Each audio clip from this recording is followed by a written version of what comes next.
Vem cá, mãe. Ajuda a subir lá. Vem cá, Rafael. Vem, titia Nil, titia Yusca e Alice.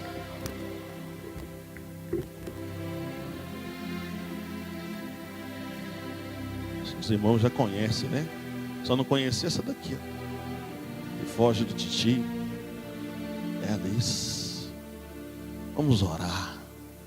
Vamos pedir Deus para abençoar. Vamos pedir Deus para sarar. Vamos pedir Deus para curar, para visitar a nossa casa, para abençoar o nosso lar. Senhor, meu Deus e meu Pai,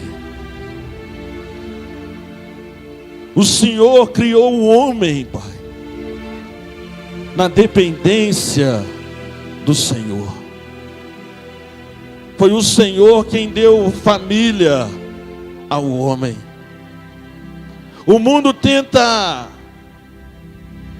desfigurar as famílias. O diabo tenta destruir os casamentos, desfigurar a imagem que os filhos têm daquilo que Deus criou. Homem e mulher, macho e fêmea os criou, e o que o Senhor uniu, o homem não deve separar. Pai, e eu peço ao Senhor agora, venha com a boa mão do Senhor, porque a tua palavra diz que a boa mão do Senhor está sobre todos aqueles que invocam o teu nome, Pai, para o bem deles. Então vai com a tua boa mão sobre a nossa família.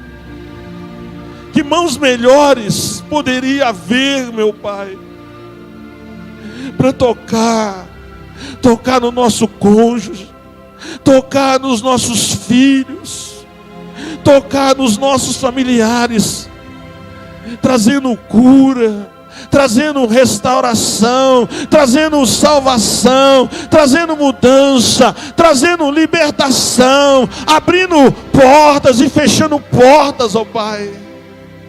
Que mão melhor, mãos essas que foram cravadas na cruz, mãos essas que o sangue correu, e este sangue precioso, nós queremos sobre nós, sobre a nossa casa, sobre o nosso lar. Meu Pai, quebra as cadeias das trevas agora, que amarram, que prendem, que seguram a nossa família nesse mundo, Senhor. Salva a nossa casa, salva a nossa família. Meu Pai, muitas vezes o lar se torna um lugar insuportável para alguns, mas nós pedimos ao Senhor, entra na nossa casa nessa noite, meu Pai, e faz de lá um pedaço do céu, Senhor. Entra na sala, entra no quarto do casal, ali abençoa a intimidade do casal, o companheirismo. Meu Pai, quebra toda a indiferença, quebra, meu Pai, toda a artimanha do diabo, quebra, ó Deus, toda a influência maligna, meu Pai, mas que seja bendito aquele leito, ó Deus, abençoado, santo. Meu Deus, nós pedimos ao Senhor, em o nome de Jesus, entra no quarto dos nossos filhos, toca neles, meu Pai, ainda, ó Deus, que não estejam mais conosco, ainda que estejam morando, meu Pai, em outros lugares, ou até mesmo casados, visita-os, Senhor, visita-os, traz salvação.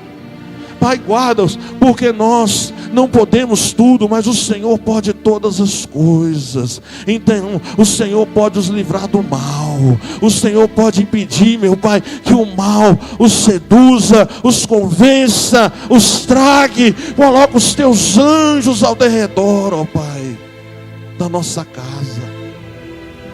Meu Pai, visita com cura aquele que se encontra doente, aquele que se encontra acamado, enfraquecido, debilitado, meu Pai, Deus, com algo, meu Pai, no seu corpo, em sua alma, meu Pai, toca agora, traz vida e enfermidade mal, nós te mandamos embora, em o nome de Jesus, Senhor. Pai, nós te pedimos, ela enriquece, ela prospera, só que tem um detalhe, Senhor, ela não vem com desgosto, ela não vem com tristeza, Pai, nós entregamos. Abre comigo 1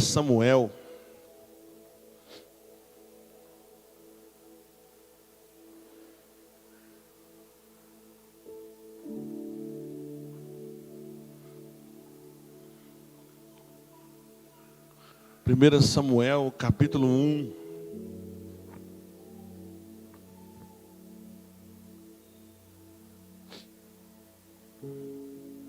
Versículo de número 1. Nós vamos ler aqui na versão traduzida na linguagem dos dias de hoje. Fica mais fácil.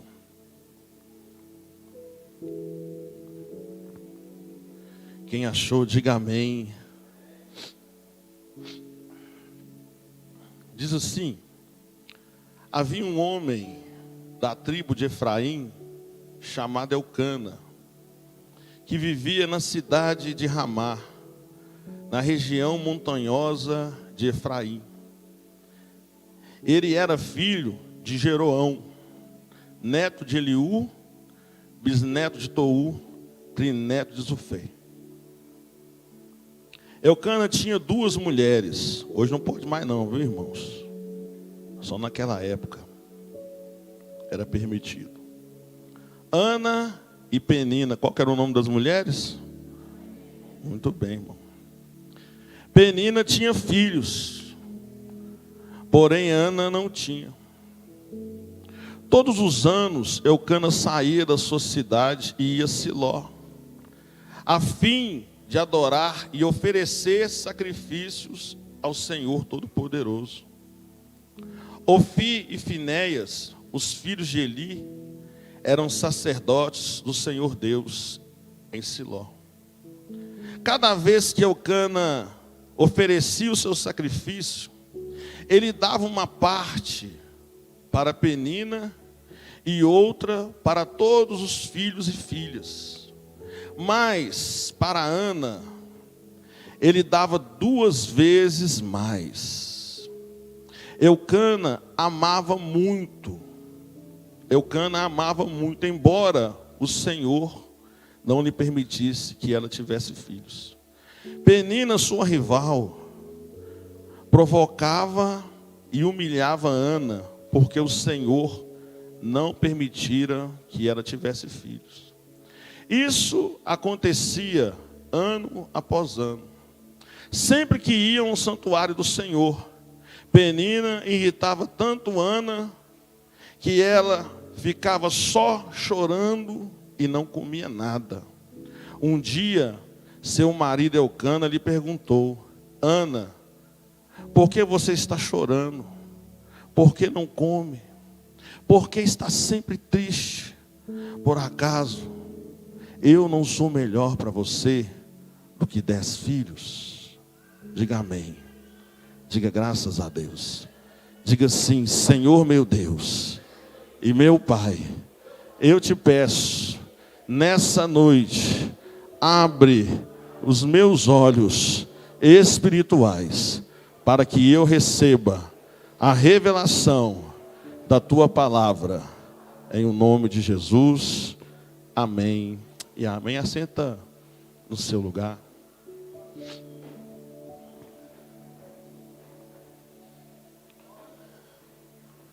Nós lemos aqui, preste bem atenção, uma parte da história de Ana. E Ana tinha um problema. Tinha ou não tinha, irmãos? Qual que era o problema de Ana? Ela era estéril, não podia ter filhos. Quem tem problemas aí? Uns levantam até a sola do pé, né? Não tem problema. Nós consideramos como problema em nossa vida tudo aquilo que nos prejudica ou pode nos prejudicar. Tudo aquilo que nós não temos controle sobre ele. Porque, logicamente, se você tem controle sobre algo, aquilo não é um problema para você, porque você tem como resolver. Dizem que só não tem jeito para a morte, não é verdade? Mas isso não é 100% verdade. Porque tem muitas pessoas vivendo uma situação em sua vida que aos seus olhos parece impossível de resolver. Não é? A gente vê isso o tempo todo. A Bíblia diz que para Deus não há impossíveis, que aquilo que é impossível para os homens é possível para Deus.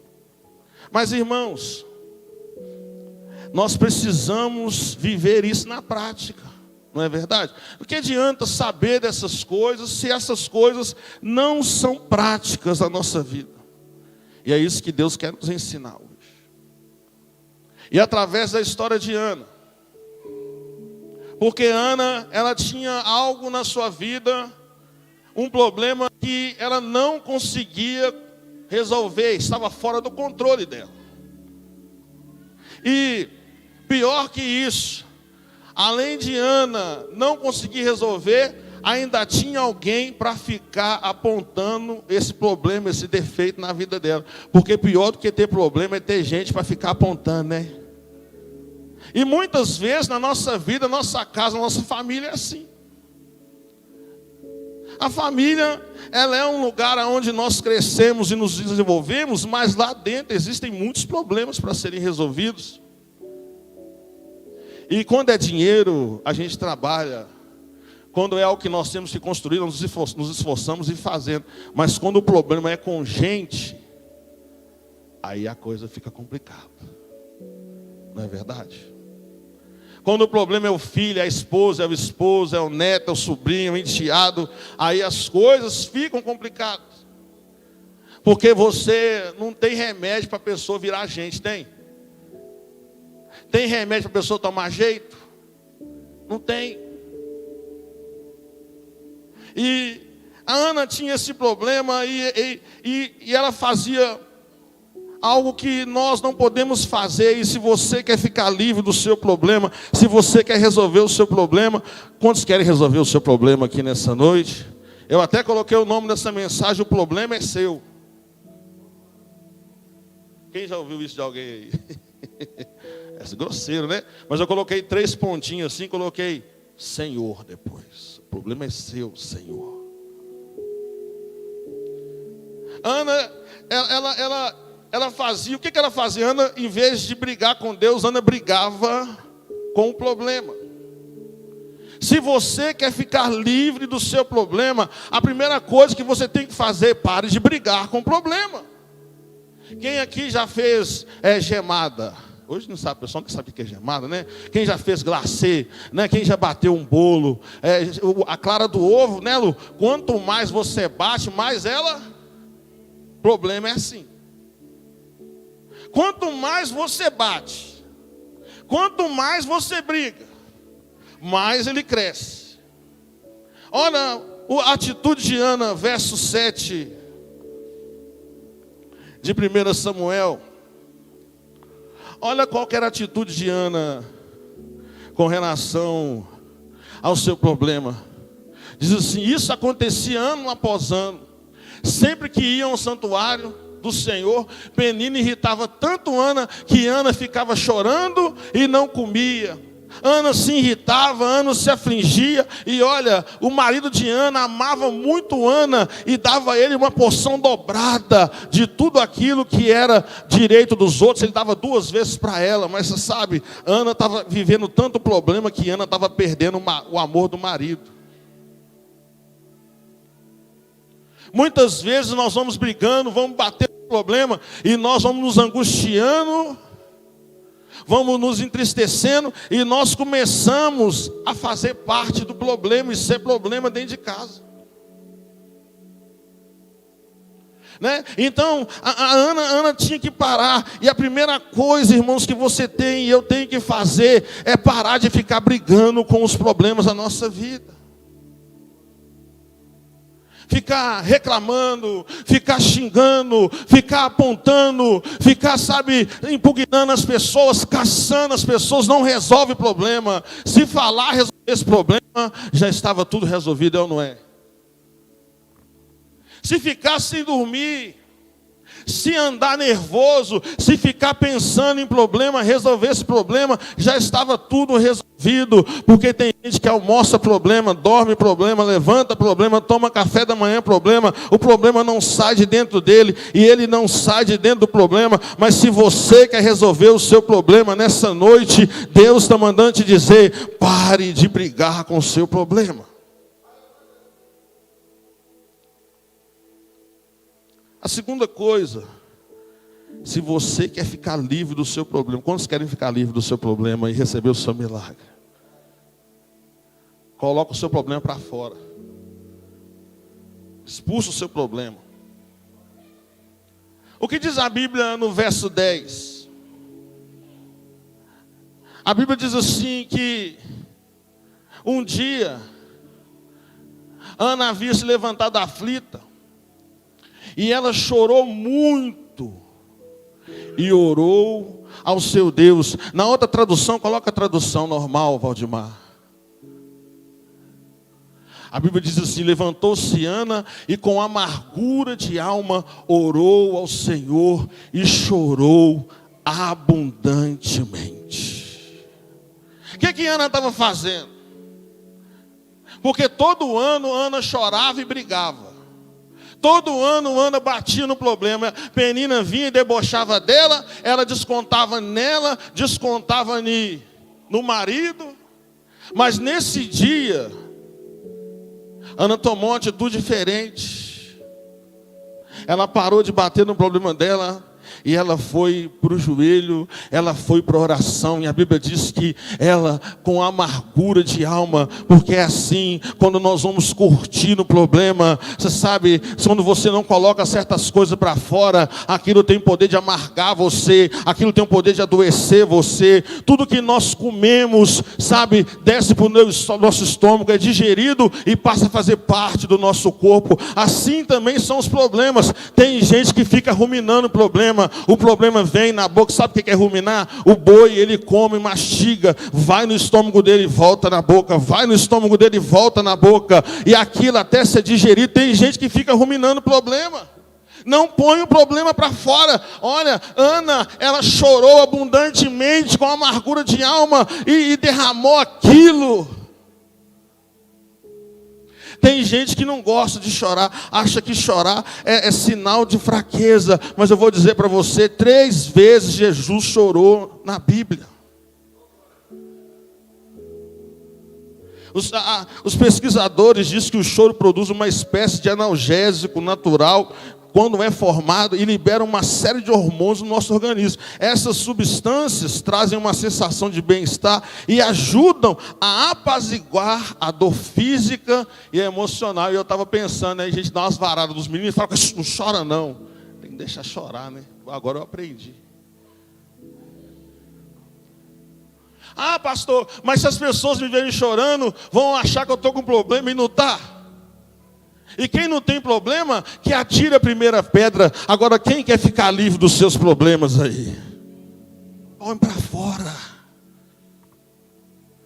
Mas não é pôr para fora para o vizinho, não é pôr para fora para a família. Põe nos pés do Senhor, coloca diante do Senhor, derrama as suas lágrimas diante do Senhor. Olha o que diz Salmos 56, versículo 8. Diz assim: contastes os meus passos quando sofri perseguição, recolhestes as minhas lágrimas no teu odre.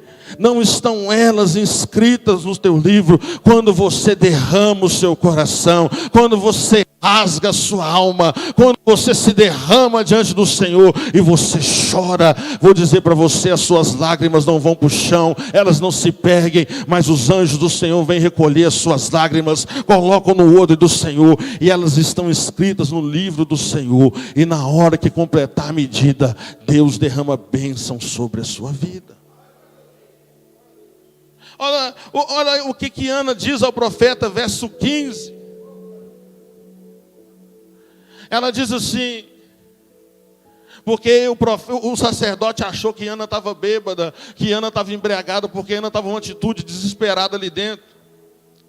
Diz assim, porém Ana respondeu, não, Senhor meu, eu sou mulher atribulada de espírito, não bebi nem vinho, nem bebida forte, porém venho derramando a minha alma perante o Senhor. Está cheio de gente doente, cheio de gente passando mal, com dores pelo corpo, porque às vezes fica entalado, fica engasgado, fica preso, fica comendo esse tipo de coisa, aquilo não desce em você. Irmãos, eu detesto vomitar, com perdão da palavra, eu não vomito por nada, mas você sabe, quando uma coisa não cai bem, quando uma coisa não faz bem de verdade, você não tem outra solução, a não ser colocar aquilo para fora, pois Deus está dizendo para você, que se você não expulsar essa coisa de dentro de você, se você não derramar o seu coração diante de você, as coisas não mudam, as coisas não melhoram, e você parece estar sempre mal. Ana sempre triste, Ana sempre chorando. Naquele dia Ana toma uma atitude diante de Deus. Ana quer ficar livre daquela sensação, Ana quer ficar livre daquela pessoa que vivia colocando apelido nela, e zoando ela, e xingando ela, e ela derrama sua alma diante do Senhor. 1 Pedro capítulo 5, versículo 7.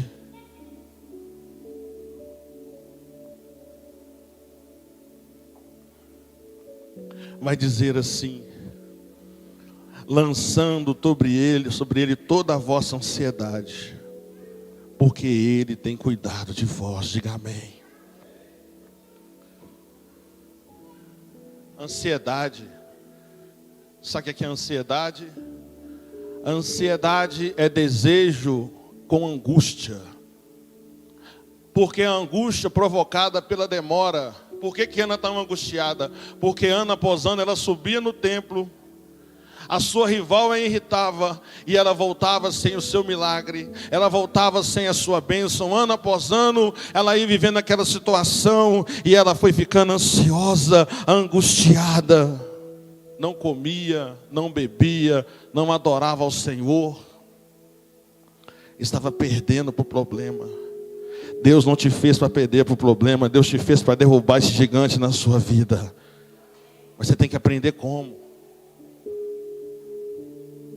Tem que aprender como. Olha o que diz o verso 16 de 1 Samuel.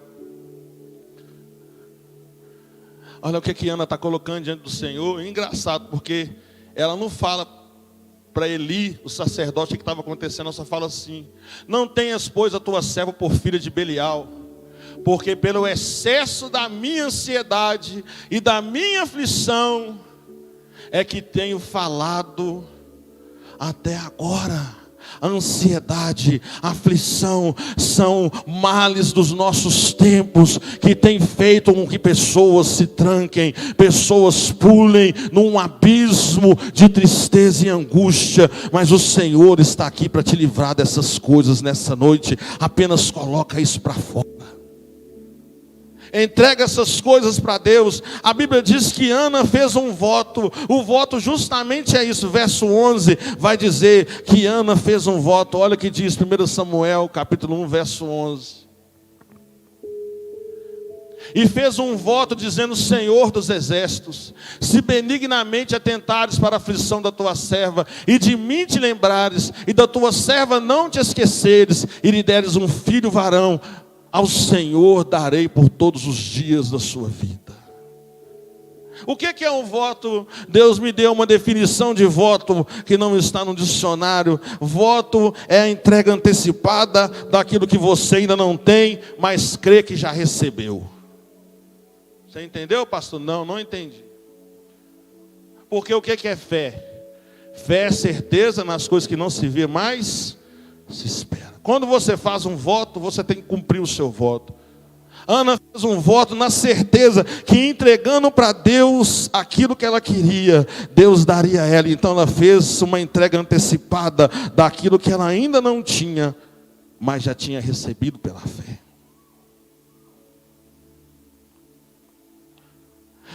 Porque tudo o que você está disposto a entregar para Deus, Deus está disposto a dar para você.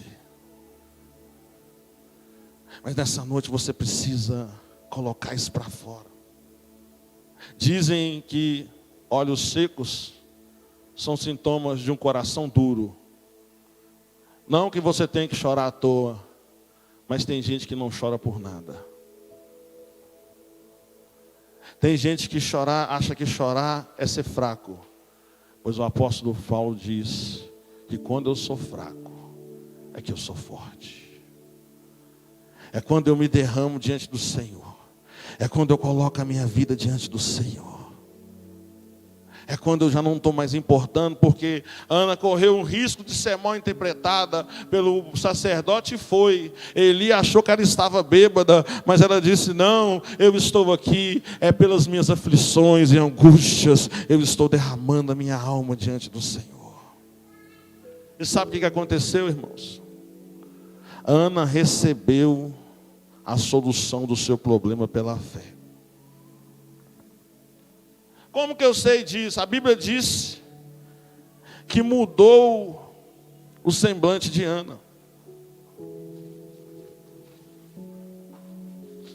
Coloca para mim o verso 17 e o verso 18.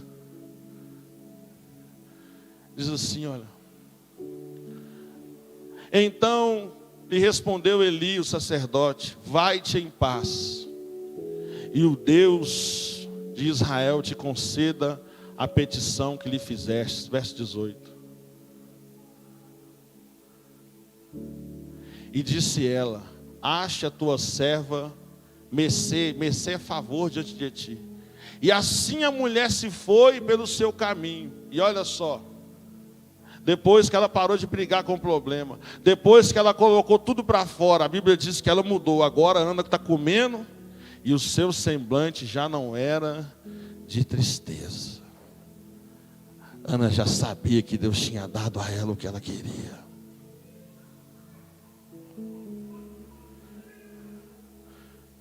Nós devemos orar, irmãos, até que nós mudemos.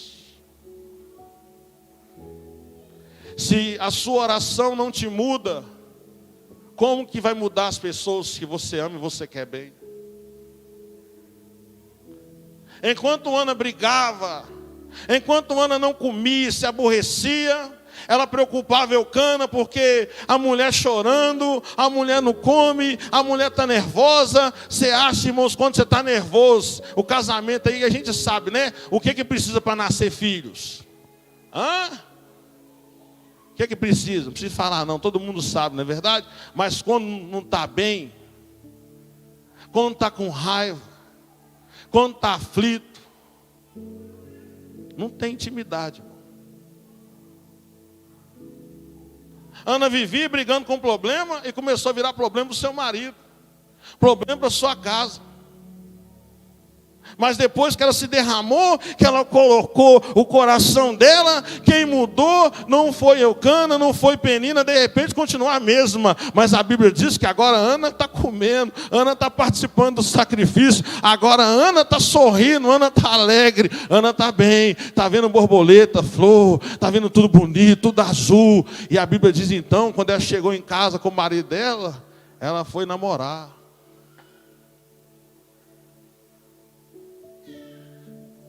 Porque se você quer que as pessoas mudem, Deus primeiro vai mudar você, vai mudar a mim. E nós temos que orar até que nós mudemos. Está cheio de gente que pensa que a mudança está nos outros, não, a mudança está em nós, nossa postura. Se eu mudo, se eu me ajeito, se eu me apronto, se eu me arrumo diante de Deus e das pessoas, as pessoas vão mudar também. Não deixe que o problema mude você. Não deixe que a amargura te torne uma pessoa amarga. Não deixe que a aflição faça de você uma pessoa aflita, que aflige os outros. Pare de perseguir o problema e vá perseguir Deus, vá se derramar diante de Deus, que a primeira coisa que Deus vai fazer é mudar você, e depois de mudar você, Ele vai entregar para você aquilo que você vem sonhando, aquilo que você vem pedindo, pelo qual você vem chorando. Porque é o que aconteceu com Ana. A Bíblia diz que depois de um tempo, Ana volta carregando no colo aquilo que tinha pedido para Deus. Olha o que diz a Bíblia, 1 Samuel, capítulo 1, verso 26.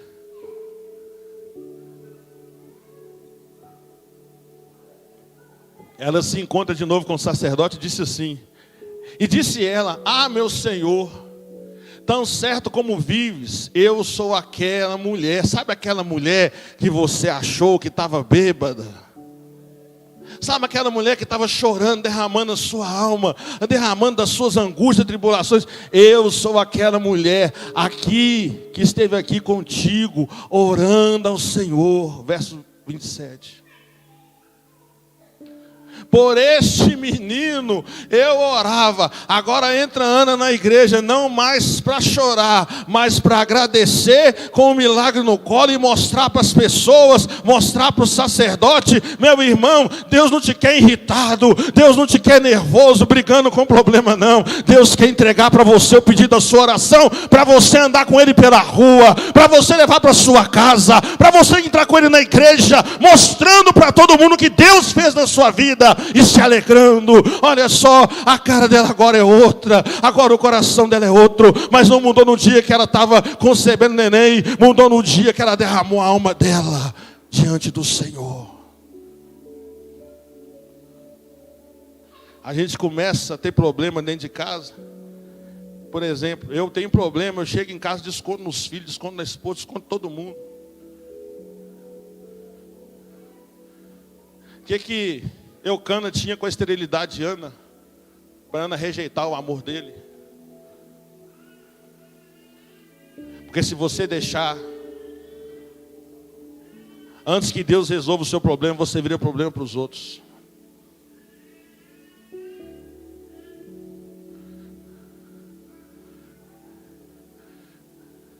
Porque por esse menino eu orava. Por que você ora? Pelo que você tem derramado a sua alma? Ou será que nós temos brigado mais, chorar de raiva, ao invés de derramar,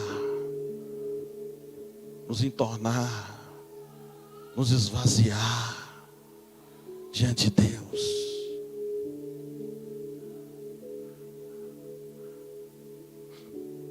Ana recebeu o seu milagre. Verso 28 diz assim: olha, pelo que também trago como que devolvida ao Senhor. Por que ela traz como devolvida ao Senhor? Porque do Senhor ela pediu. Porque é assim, quando você recebe algo de Deus, você não tem problema em tornar para Deus. Então, olha só o que essa mulher faz. Essa mulher, após chorar por um filho, derramar sua alma por um filho, agora ela vem devolver o filho para Deus. Porque todos os dias, pelo que também o trago como devolvido ao Senhor, por todos os dias que viver, pois do Senhor o pedi. E eles adoraram ali o Senhor. Aí você sabe de uma coisa? Ana levou Samuel e entregou nas mãos do sacerdote. E você acha que Ana ficou sem filhos? A Bíblia diz que Deus deu para ela mais 5 filhos. E um deles foi juiz de Israel, sacerdote do Senhor, o homem mais importante daquela época, o homem que iniciou a monarquia em Jerusalém, ungiu a Saul e ungiu a Davi.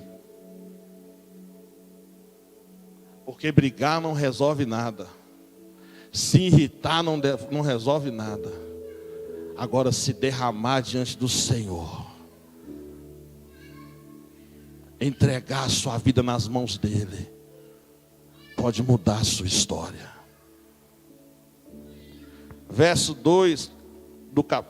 21 do capítulo 2, 1 Samuel 2, 21 vai dizer, até disso diz aqui, olha só, abençoou o Senhor a Ana, e ela concebeu e teve 3 filhos, 2 filhas, e o jovem Samuel crescia diante do Senhor. Você sabe por quê? Porque todas as vezes que Deus olhava para o altar, ele via Samuel, ele lembrava de Ana e dava a ela um filho. Porque tudo que você está disposto a entregar para Deus, Deus vai derramar sobre a sua vida. Se você der 1 para Deus, Deus te dá 5. Se você der 5, Deus te dá muito mais. Entrega os seus problemas nessa noite para o Senhor. E Ana chegou a uma conclusão tão poderosa, irmãos. E é nessa conclusão que nós vamos chegar hoje. Fica de pé no seu lugar.